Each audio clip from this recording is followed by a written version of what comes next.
So we'll start from verse 2 onwards because we are going through a particular history of uh, the Babylonian kingdom that we need to backtrack a little bit. So we'll start from verse 2 and then we'll see as much as we can go.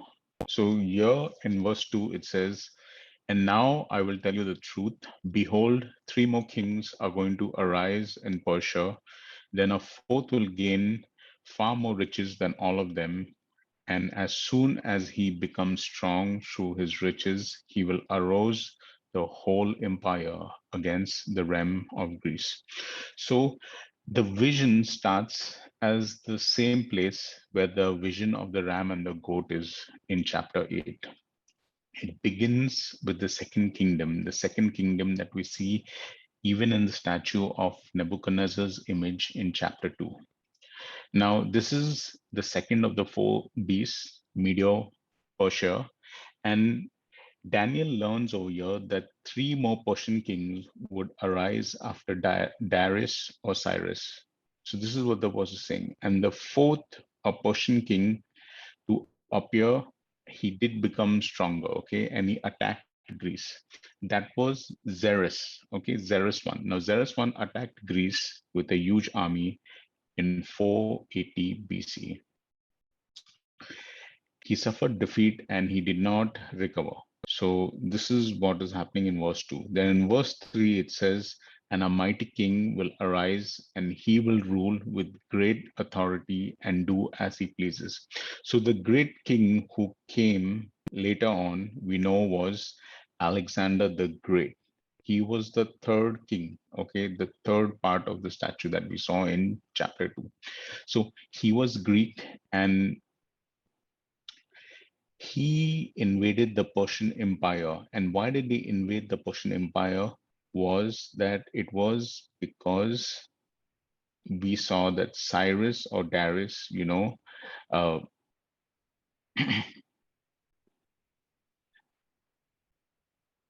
attacked Greece. So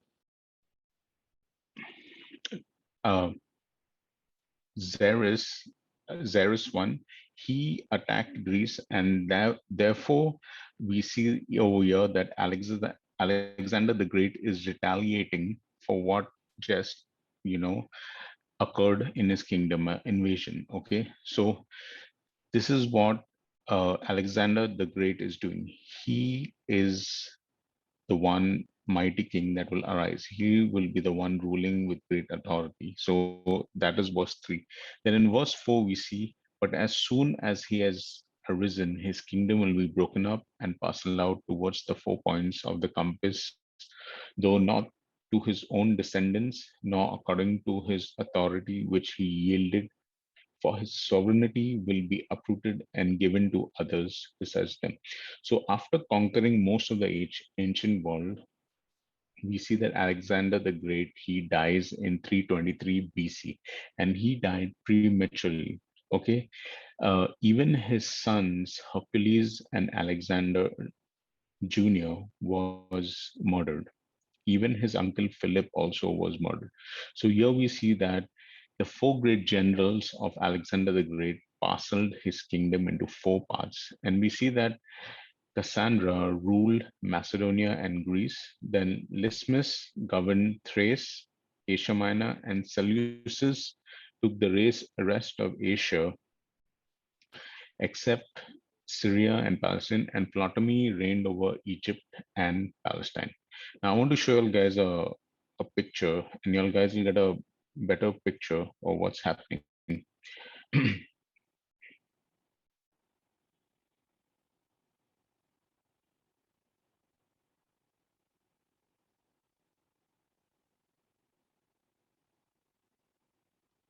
So here, if you see this picture, we see that uh, Macedonia is one kingdom, which includes Greece. Then Thrace includes another kingdom. Then this whole green part, as far as the Indus Valley on the right, is another kingdom. And then Egypt uh, is another kingdom. And Egypt has invaded even Palestine over here. So it controls part of Israel also.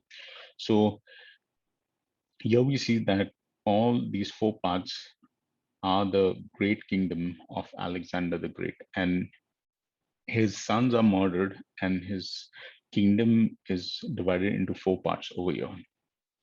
So here we see that in the future verses, we'll see that this green kingdom over here on the right, the Seleucids, and the down Egypt with this next to Antioch, this also green, this kingdom is the Ptolemy. So Egypt and Syria are in war with each other.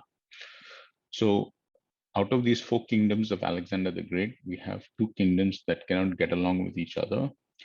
It is the kingdom of Ptolemy and the kingdom of Seleucus. So the green part is Egypt, the dark green part is Egypt, and the light green part, Mesopotamia, Persia, and all, is controlled by Seleucus. So this is what is we are going to see now. So let's get back. So in verses 5 to 20, we see that there's a conflict between Egypt and Syria. So verse 5 says, then the king of the south will grow strong along with one of his princes who will gain ascendancy over him and obtain dominion. His dominion will be a great dominion indeed. So the king described in this verse is Ptolemy I, okay, one of Alexander's most powerful generals. And he was a self-proclaimed king of Egypt, and he became king in 304 BC.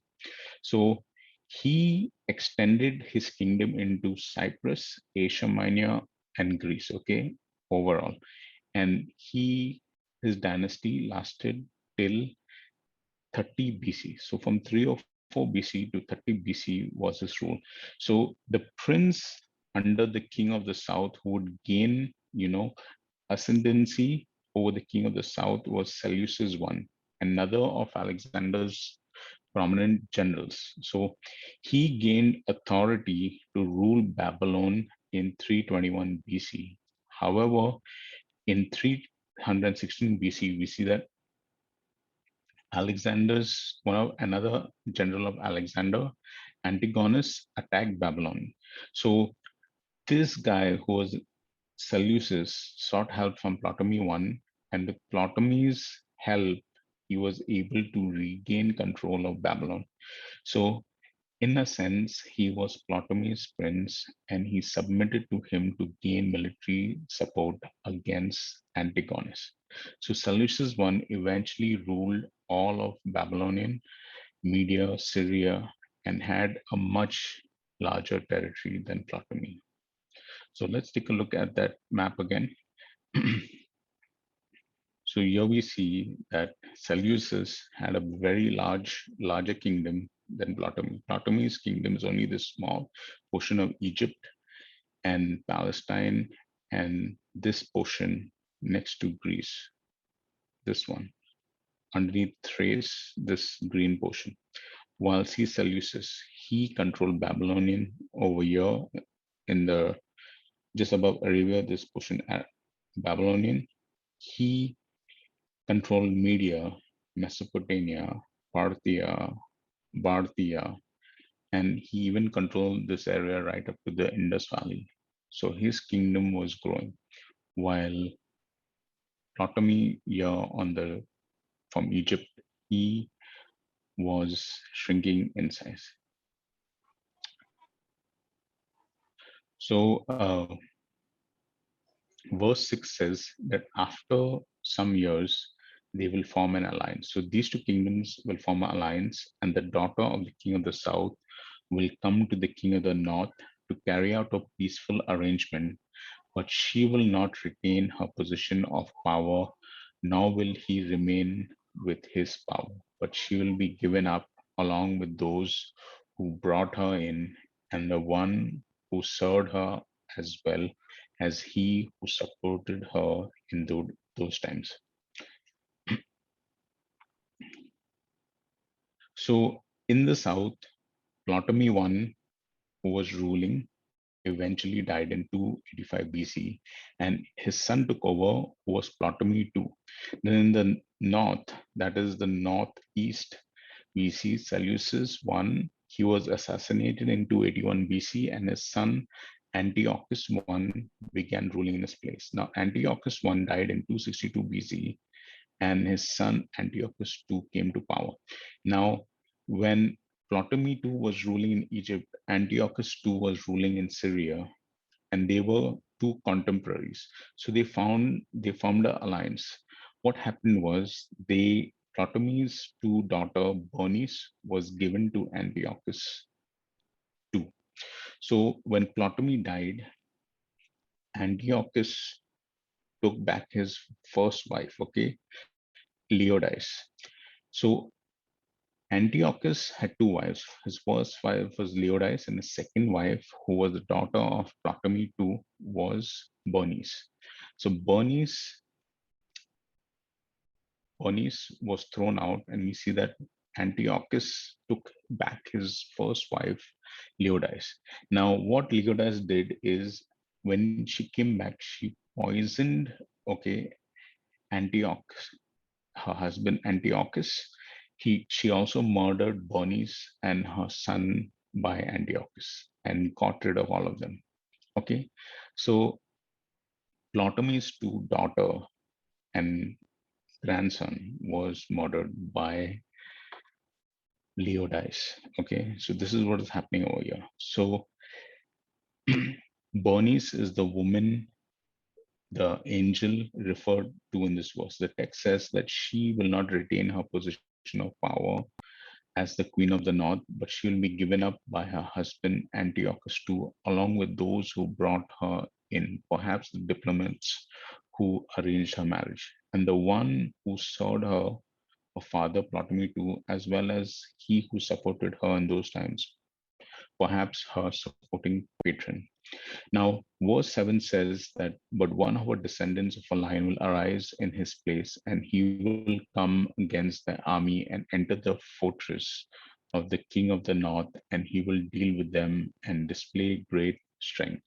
So, to take revenge, Bernice's brother, Antiochus's number two, his second wife, Bernice's brother, uh, who was Bernice's brother? It was Ptolemy III now, because Ptolemy II died. So Ptolemy III, he succeeded Ptolemy II, and he decided, I'm going to avenge Bernice's death. Okay, so he attacked Seleucus II at Antioch in Syria and killed his wife Leonidas. Okay, he also conquered, the adjacent territory and remained the foremost power in the region for the rest of his reign. So here we see that there's a new power coming in that region. And in verse 8, it says that also their gods with their metal images and their precious vessels of silver and gold, he will take into captivity to Egypt, and he on his path will refrain from attacking the king of the north for some years. So Ptolemy III returned to Egypt from Antioch with a lot of the spoil, including the idols, the special vessels from the temples, and the treasure houses of Syria. He also signed a treaty with Seleucus in 240 BC that resulted in peace between both the nations. Then we see in verse 9, it says, then the latter will remain, then the latter will enter the realm of the king of the south, but will return to his own land. So evidently, Seleucus invaded Egypt later unsuccessfully, though I know of no record of this in secular history. In verse 10, we see his sons will mobilize and assemble a multitude of great forces, and one of them will keep on coming and overflow and pass through, that he may again wage war up to his very fortress. So Seleucus II, his son Seleucus III, succeeded his father upon his death in 227 BCE. However, Seleucus III himself died not many years later in 223 BC. So roughly 4 years later, uh, he died, and his brother Antiochus III became king of the north. So both of these sons of Seleucus II had sought to restore Syria's glory. Seleucus III invaded Asia Minor, and later Antiochus III attacked Egypt. Now, though Antiochus III did not defeat Egypt, he was successful in gaining control of Israel during his campaign of, of 219 to 217 BC. So Egypt's northern border had then been Syria, but Antiochus III drove the Egyptians, then led by Ptolemy IV, back to the southern borders of Israel. He earned the epitaph the Great because of all his military successes. So all of these predictions did not just prove that God can anticipate history by hundreds of years and itself, but it also, set the stage for the events in the Holy Land, which was primarily the concern of this revelation to Daniel. Now, verse 11 tells us that the king of the south will be enraged and go forth and fight with the king of the north. Then the latter will raise a great multitude, but that multitude will be given to the hand of the former. So, in an attempt to recapture his lost territory of the north, Ptolemy IV attacked Antiochus III on the southern borders of Israel, specifically Raphia, in 217 BC. So he was successful, and we see that Antiochus lost his entire army and was almost captured as he fled into the desert. Now, verse 12 tells us that when the multitude is carried away, his heart will be lifted up, and he will cause tens of thousands to fall, yet he will not prevail. So Ptolemy IV was proud, and he did not pursue his advantage, even though he killed many Syrians. He did acquire all of Palestine and gained much power over there. Then in verse 13, we see that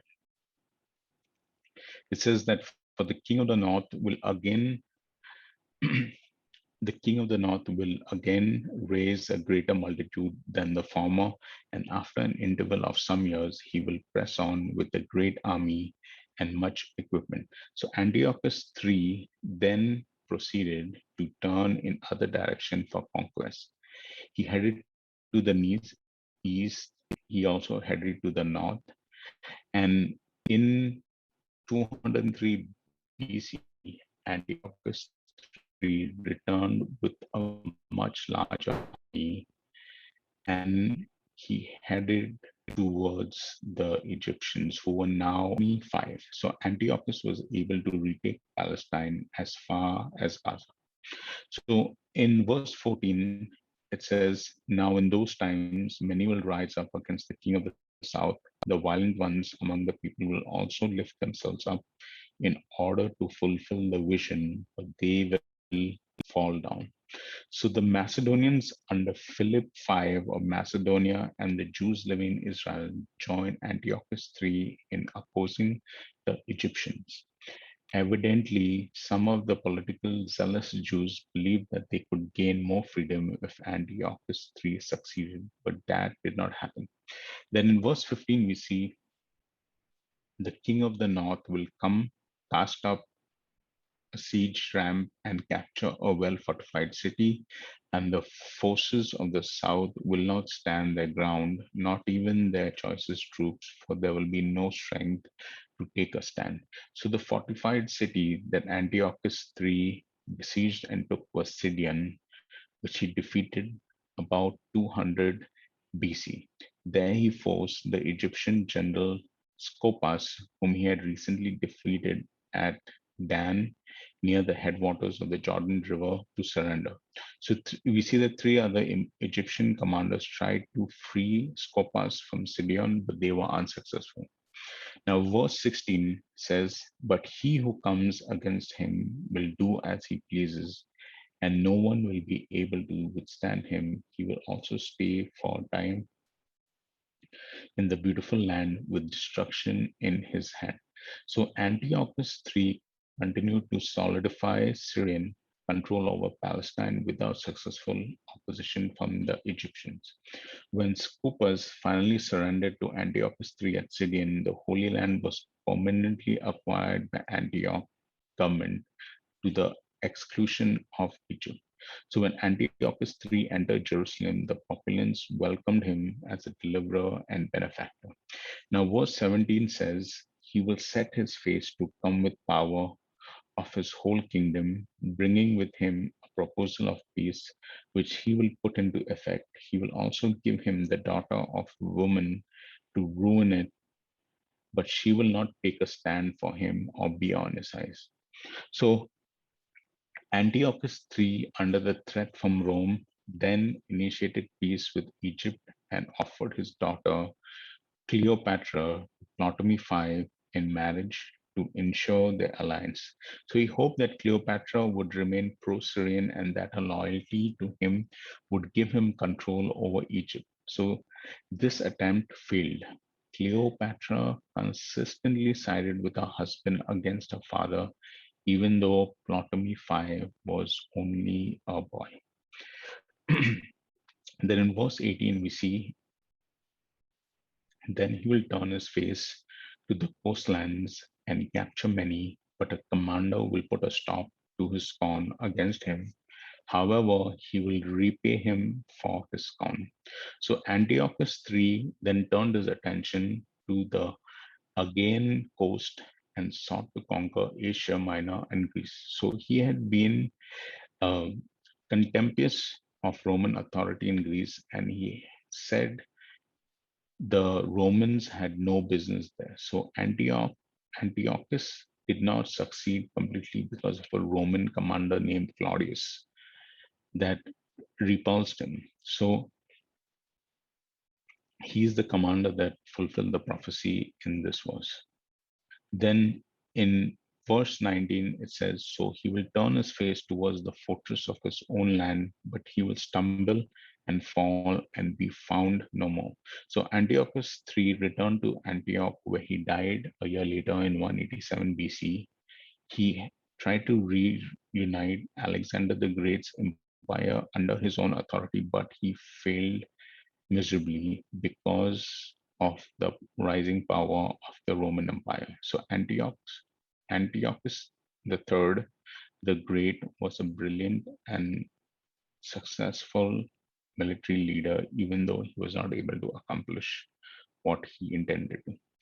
So in verse 20, we see that it says that then in his place one will arise who will send an opposer through the jewel of his kingdom, yet within a few days he'll be shattered, though not in anger nor in battle.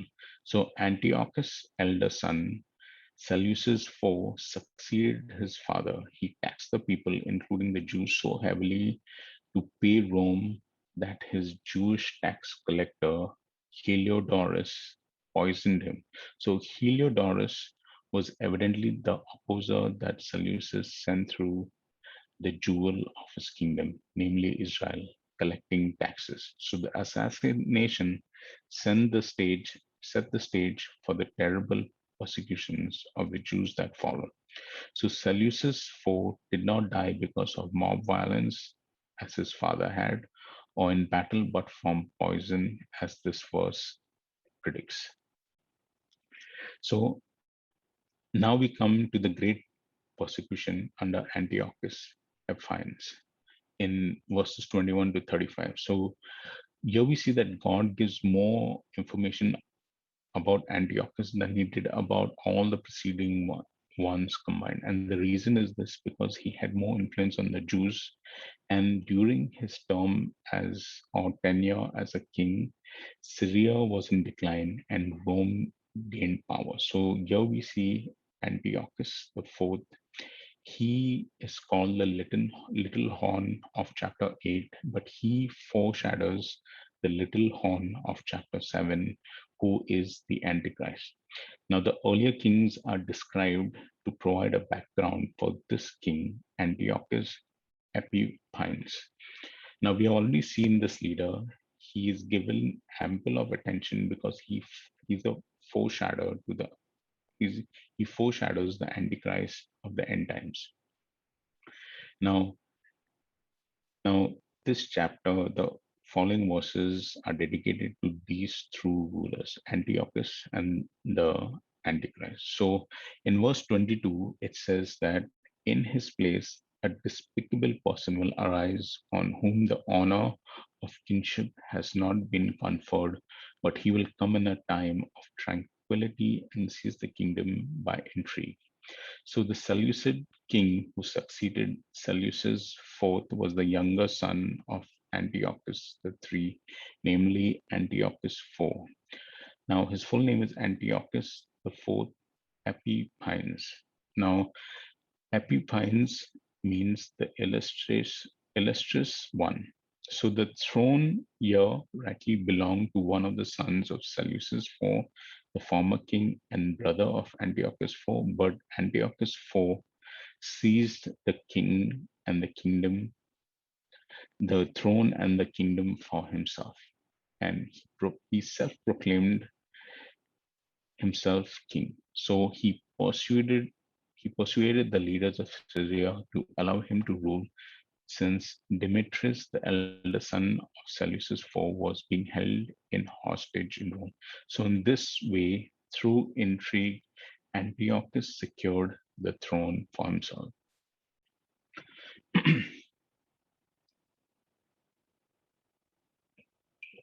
So, in verse 22, we see that the overflowing forces will be flooded away before him and shattered, and also the prince of the covenant. So Antiochus IV was successful in battle against the Egyptians initially, which this verse describes as overflowing forces flooding away. That is, they are opposed to him but will be destroyed. So the Egyptian king was now Ptolemy the sixth when Antiochus deceived and then defeated. So it was Antiochus Epiphanes' policy. It was his policy to throw his intended victims off guard by offering them first friendship and alliance.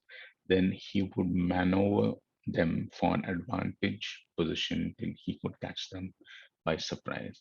So Antiochus also swept away the Jewish high priest Ones the three year.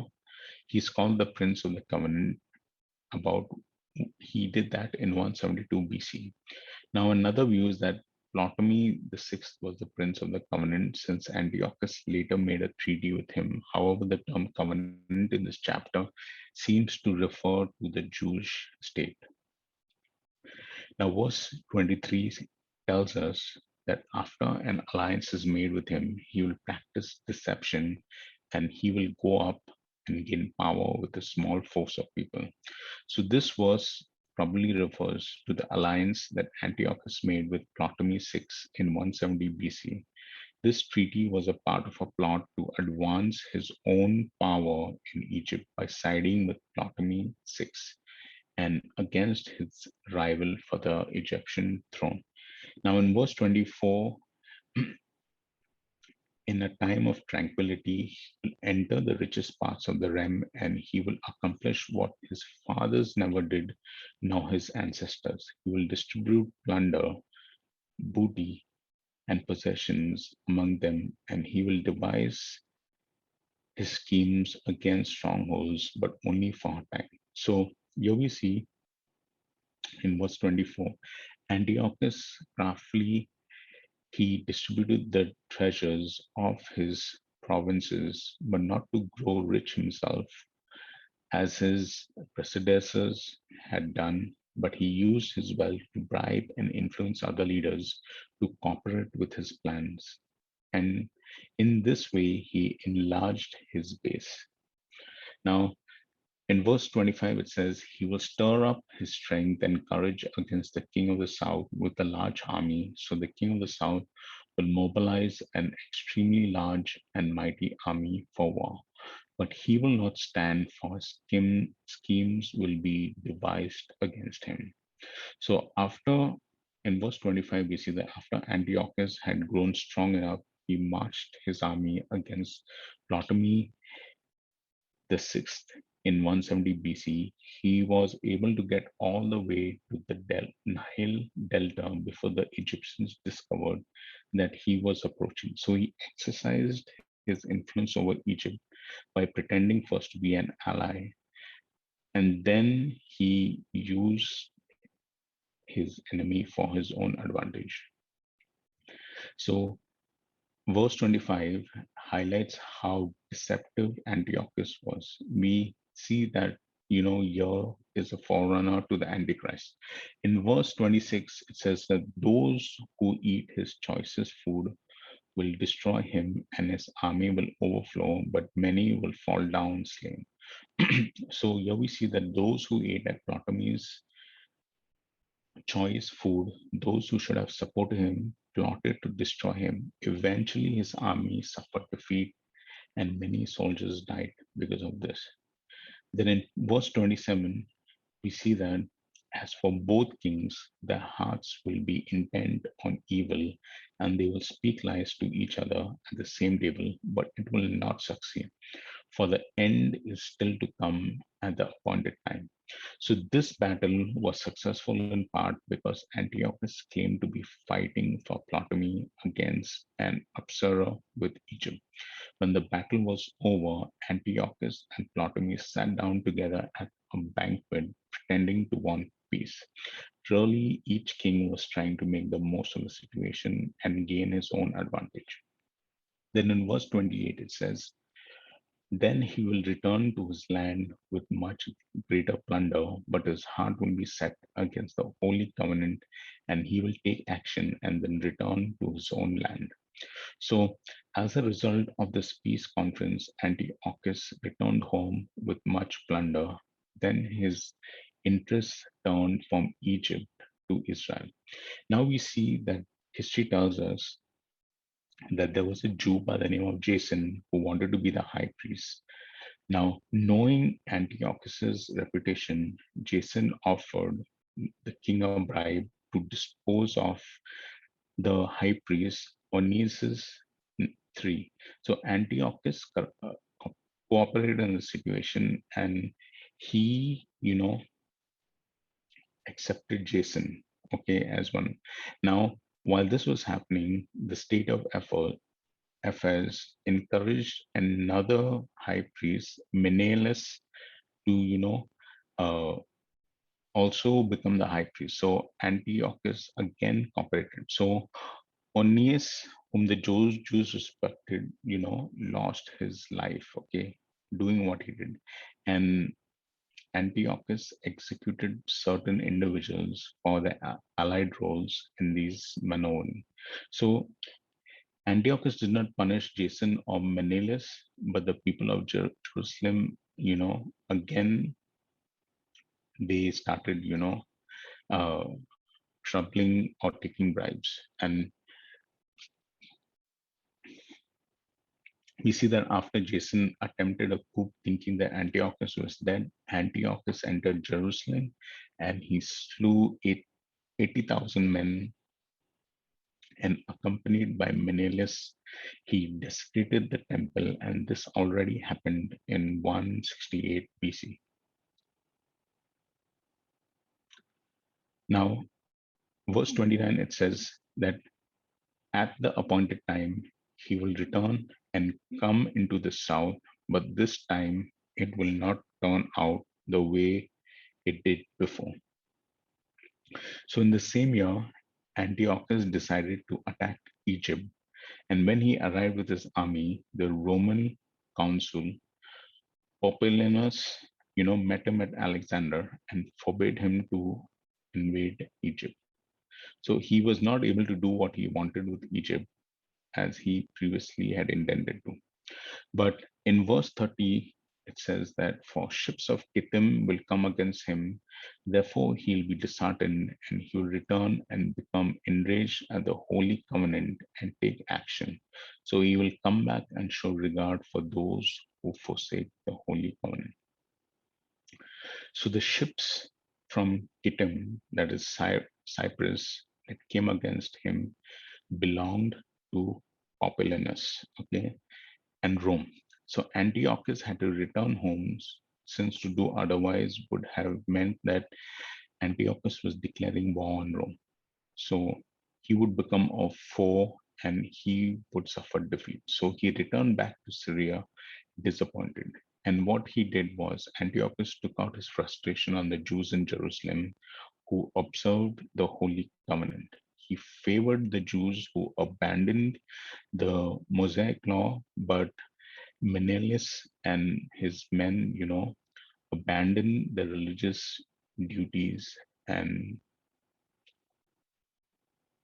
then we see that the high priest opposed Antiochus, who had put them in power.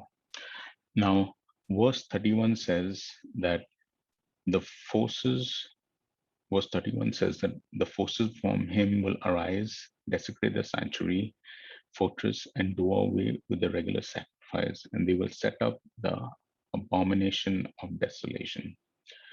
So Antiochus ordered his general Apollonius, and that general took 20,000 soldiers into Jerusalem on a peaceful, it looked like a peaceful mission, but once they were inside Jerusalem, they attacked the Jews, and that too on the Sabbath. Now, on the Sabbath, the Jews don't work. So they did not, exert themselves, or they did not bother to retaliate. So Apollonius killed many Jews.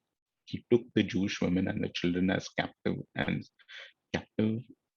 He took them as slaves. He plundered the temple. He burned the city, and he caused chaos in Jerusalem. So Antiochus, his objective was to exterminate Judaism and to Hellenize the Jews. And he forbade them to follow the Mosaic law and did away with the Jews' sacrifices. So what they did was they installed a image of Zeus, the Greek god in the temple, and where the burnt offerings would occur in the temple, they sacrificed a pig which was unclean to the Jews. So after that, the Jews couldn't offer sacrifices. It was an abomination that caused desolation.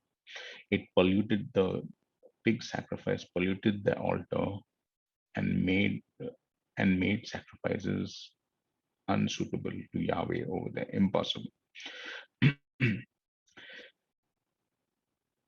So we see that the Jews then had to celebrate, the birthday of Antiochus by offering a pig to Zeus, and it was done on this altar. So Jesus had indicated, something like this would happen in the future in Matthew 24:15 and Mark 13 verse 14. And he describes the abomination of the Antichrist, the abomination that causes desolation. So here we see that the actions of Antiochus were just a preview of the atrocities that would fall on the Jews, that would bring about the destruction of Jerusalem in AD 17. So here we see that it was just a preview of what the Antichrist would actually do when he comes in the future. So verse 32 says that by smooth words he will turn to godlessness those who act wickedly towards the covenant, but the people who know their God will display their strength and take action. So Antiochus deceived many Jews with his flattery and promises. They participated in the worship of Jews. So here we see that Antiochus was a master in manipulating Jewish leaders who were divided in their loyalties. And he won them over by giving them false promises of promotion and reward and all those sorts of things. So here we see that Antiochus was very influential, okay? And he would get the Jews to stop following the Mosaic law, and he would cause them to do, like, he would cause them to disregard, the sacrifices in the temple, and this would cause the destruction of Jerusalem. And this was something that was predicted even by the prophet Jeremiah. So So we see that later on, the Maccabean revolt occurred, which caused thousands of Jews to rebel against Antiochus. Okay, so we see that a priest by the name of Matthias from the town of Modin in Ephraim, and led by his three sons, Judas, Jonathan, and Simon, this movement overthrew the Seleucids in Palestine, and Judas Maccabeus slew Antiochus. Okay, he did not slew Antiochus, but his general Apollonius in battle, and he and his brothers achieved many important victories that that freed the Jews. Now, in verse 33, we are about to close in a few minutes. Um, it says that those who have sought insight among the people will give understanding to many, yet they will fall by sword and by flame, by captivity and by plunder for many days. So the persecutions that Antiochus did, it was a lot in Israel. he, you know, uh, all the Jews, strictly followed the Mosaic law and the traditions of Judaism. So uh, there were movements that were started, like the Chassidim movement, that started reviving this worship of Yahweh, and there was some opposition that uh, Antiochus got because of this.